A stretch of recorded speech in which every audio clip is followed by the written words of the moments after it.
तर देव हालायलाच तयार नाही आहोत. आता कुणी आपल्या दारात असं येऊन उभं राहिलं तर आपल्याला घर सोडता येते का? लईच कंटाळा आलाय बघा. आता कुणी आपल्या दारात असं येऊन उभं राहिलं तर आपल्याला घर सोडता येतं का? लईच कंटाळा आलाय बघा. देवच इकडे म्हटल्यावर सगळेच येतात की इकडे. काय तो अभिर्बुक्का, काय ते चंदन आणि काय तो तुळशी माळांचा दर्प, शिसारीच येते मला तर.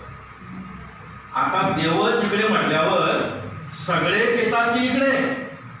काय तो अभिर्बुक्का, काय ते चंदन आणि काय तो तुळशी माळांचा दर्प, शिसारीच येते मला तर. कधी देवाला म्हणावं आता करा ना जरा मला मोकळं. झाली आपली भेट.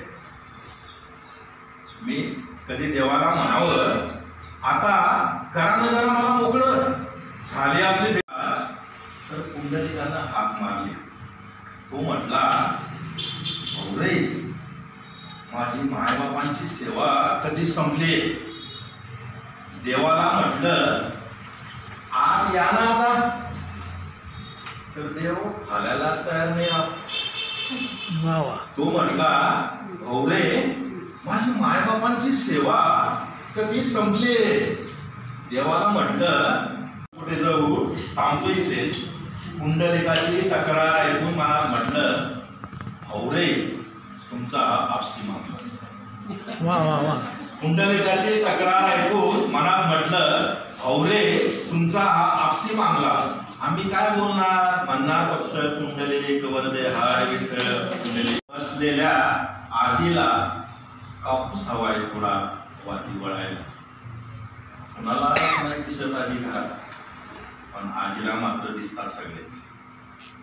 कुणालाच नाही दिसत आजी घरात, पण आजीला मात्र दिसतात सगळेच.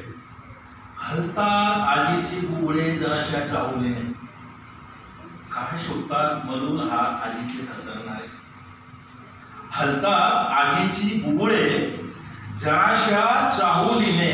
काय शोधतात मलूल हात आजीचे थरथरणारे. आजी हसल्यासारखंच करते पाहून कुणालाही. शब्दांशिवायच फडफडतात आजीचे बोलही. आजी हसल्यासारखंच करते पाहून कुणालाही. शब्दांशिवायच फडफडतात आजीचे बोटही. एकांताला